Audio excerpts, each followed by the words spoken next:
Hey guys, it's me, Mario. How's it going, guys? Hope y'all are doing okay. Today we're going to continue Koldo, the Arctic Warrior.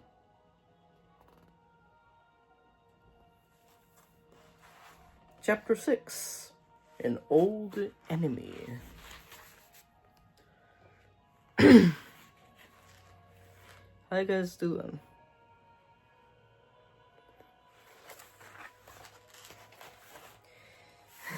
It's been well for me. How about you guys?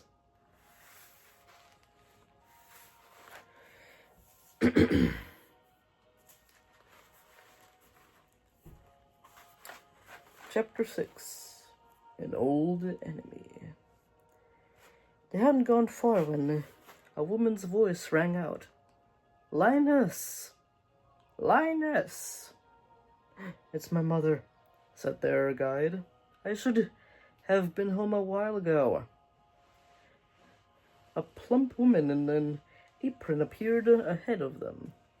"Linus," she said, "there you are. Get home this instant. Your dinner is colder than the Iceman." She took Linus's arm and led him away. He called back as he went. "Down the hill and take the left fork to the meeting house. You'll find the elders there." Tom and Elena followed his directions, and Storm shivered, and Silver's paws made soundless prints in the snow. At the edge of the market square, they came across a group of locals gathered around a campfire, roasting a pig. A heated discussion was taking place. A tall, thin man stuffed some bread with a chunk of meat into Tom and Elena's hands. "Thank you," said Tom, and as Elena dropped pieces of the meat into Silver's open mouth. "It's a pleasure," said the man. "So, what do you think?" "About what?" Tom replied, sinking his teeth into the bread. "About the Iceman, of course. Gertrude here doesn't think we should keep him tied up, but we never had it this good before. There's meat enough for everyone now that Free Shore is such an attraction."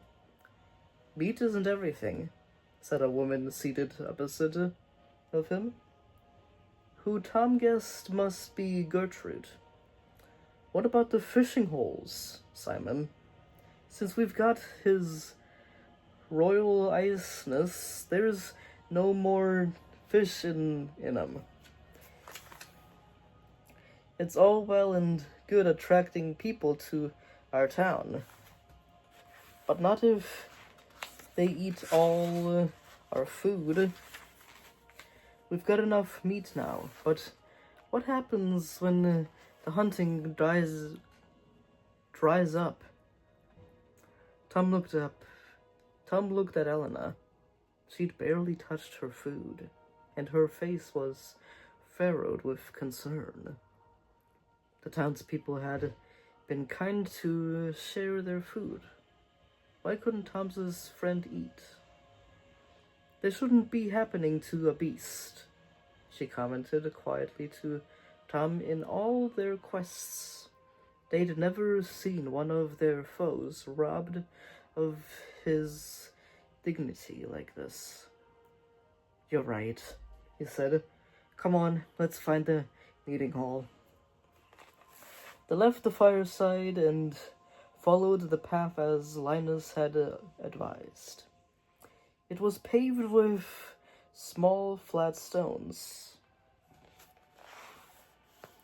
Bad.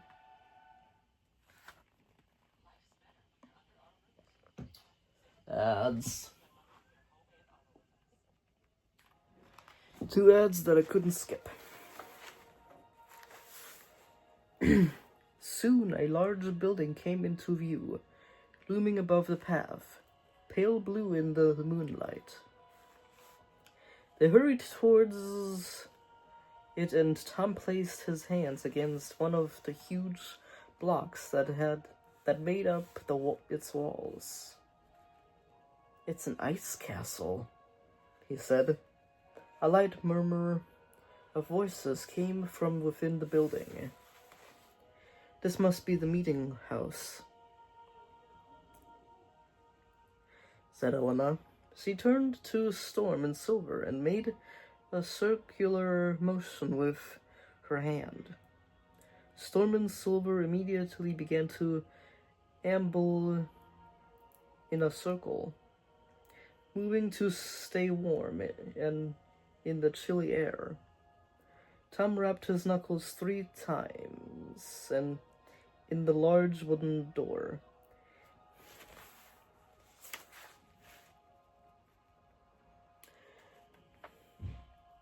"Enter," boomed a voice.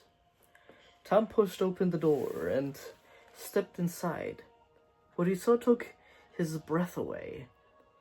8 tiers of steep wooden benches covered in cushions faced each other over a wide easel. At least 100 people sat on each side, all old men dressed in scarlet robes. But they weren't talking to one another, or even whispering. They were looking at one object that sat on an ice altar in the center of the easel.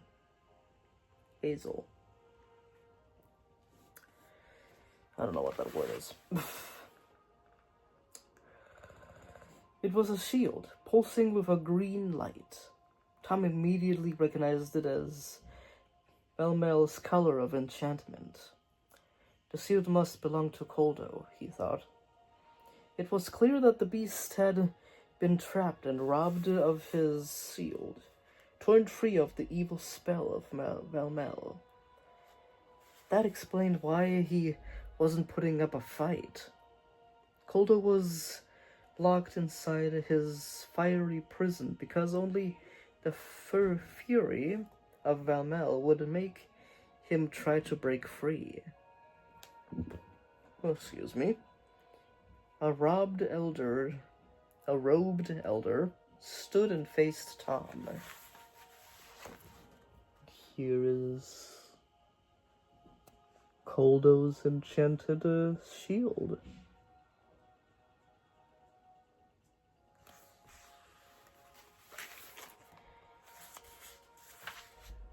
Yes, I know it's weird that he has an enchanted shield, even though he doesn't have one in the cover of the of the book. My train of thought, my goodness, it's all over the place today.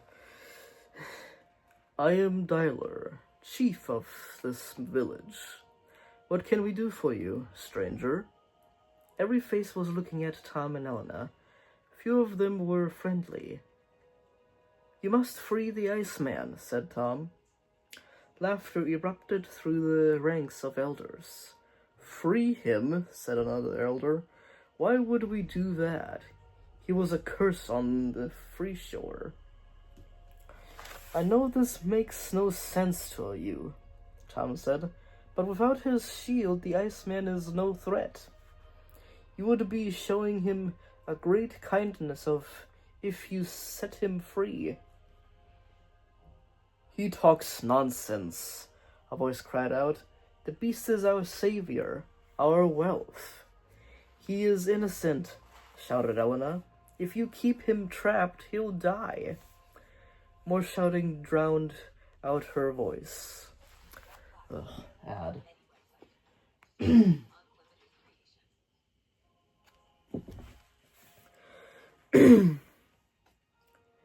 Until Dyler raised his hands for quiet. He stepped down from his seat and walked towards Tom. "We don't often welcome strangers into our councils, boy." He was calm but firm. "I suggest you leave us to it."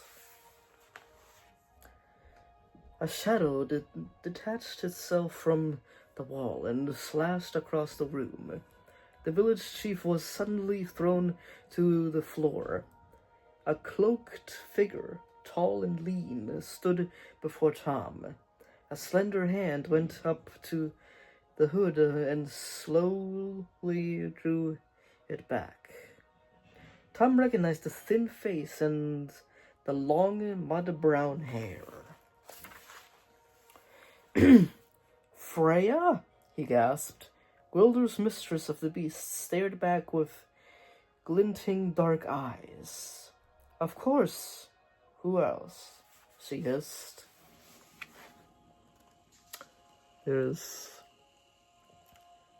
Freya in front of the main elder.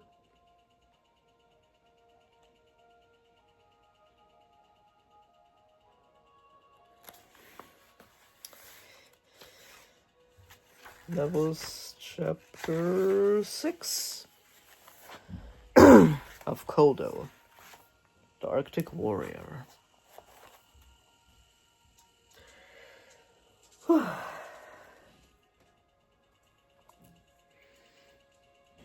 guys doing good? I got something in my eye. In my eye. There we go. Hope you guys enjoyed. The 2 chapters of Beast Quest. This one and the previous one. For some odd reason, people watch like the second chapter of Beast Quest that I upload, but not the first one that I upload. So there's like 2 chapters that I read of Beast Quest and then a Great Dragon Book entry.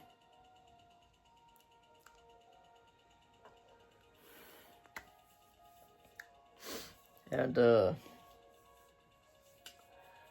I don't think people know I do 2 chapters per recording session.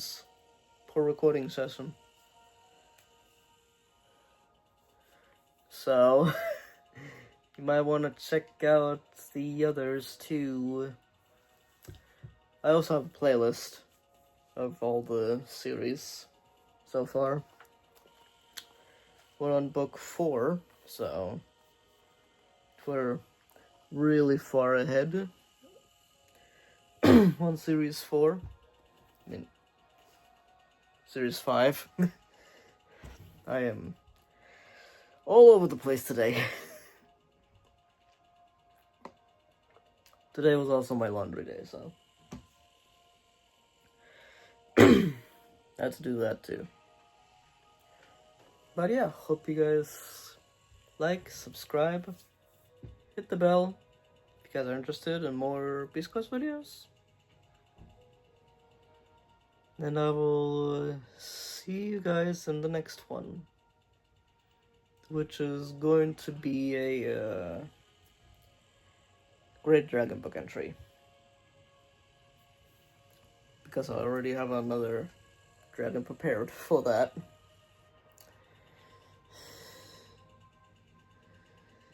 I'll just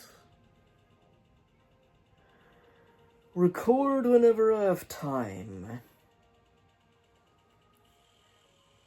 And whenever I feel like it, I guess.